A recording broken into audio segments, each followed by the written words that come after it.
Obrigado, Sr. Presidente. Cumprimentar também os nossos convidados, agradecer o seu contributo, dizer-lhes que é importante que todos tenhamos noção que, não devendo existir uma posição de princípio adversa a contratos celebrados livremente entre empresas e mutuários que procuram gerir o seu ciclo de poupança e de consumo. Portanto, nós, da parte do PSD, nunca tivemos e não vamos ter posições ideológicas de princípio contra. Assumindo isso, há, de facto, uma situação que merece preocupação e vigilância.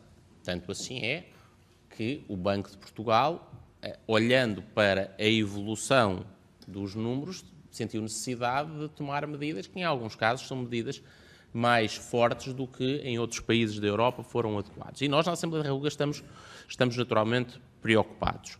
E há uma mensagem, em primeiro lugar, que eu gostava de deixar. A minha colega Inês Domingos já o disse.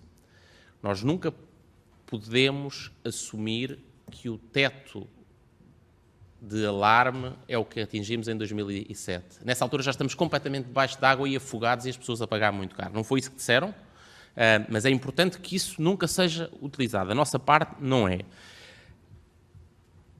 É evidente que a avaliação de sustentabilidade se mede, mais do que qualquer outra coisa, por uma coisa que não consta dos vossos gráficos, também não consta do relatório de sustentabilidade do Banco de Portugal, mas é uma coisa que eu reinsistia porque não transmitiram aqui, sobre qual é que é a taxa de esforço média nos contratos das vossas associadas.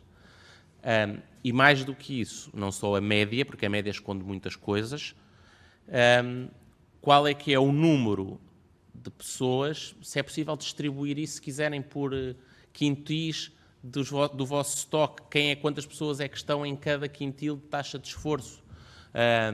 Porque, obviamente, são os casos de taxas de esforço mais elevados que são preocupantes. E se nós virmos uma evolução, e era importante se até a ASFAC pudesse desenvolver essa prática de comunicar também com o Parlamento, gradualmente, como é que está a evoluir essa distribuição da taxa de esforço ao longo do tempo. Porque outro dos sinais da preocupação é este.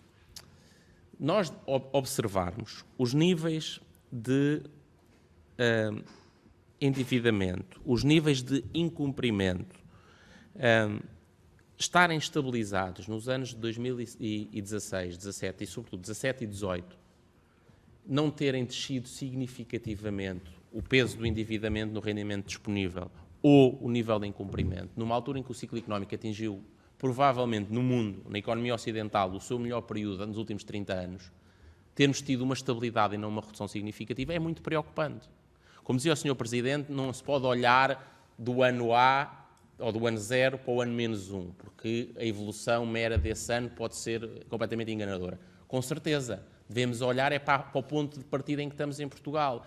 E aquilo que nós recuámos desde o pico da crise, desse pico de completamente afogados, para hoje, é uma posição total, muito disto é crédito de habitação indiscutível, é uma posição que não é uma posição confortável, que nos coloca nos países, em alguns dos países, com posição mais desconfortável.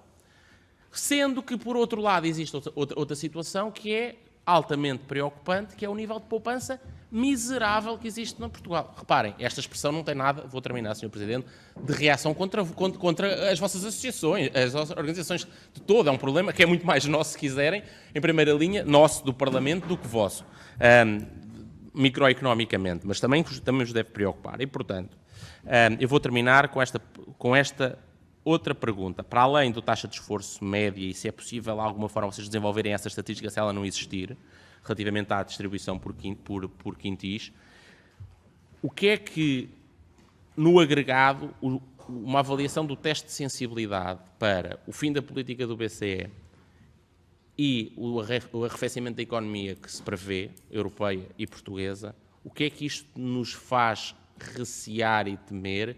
Qual é que é o resultado de uma avaliação conjunta, agregada, do estoque dos contratos existentes que estão a fazer, nos pode fazer recear se há alguma avaliação desse tipo macro da sustentabilidade do crédito que está a ser concedido para um arrefecimento que já é visível e de um agravamento da política dos juros na zona euro.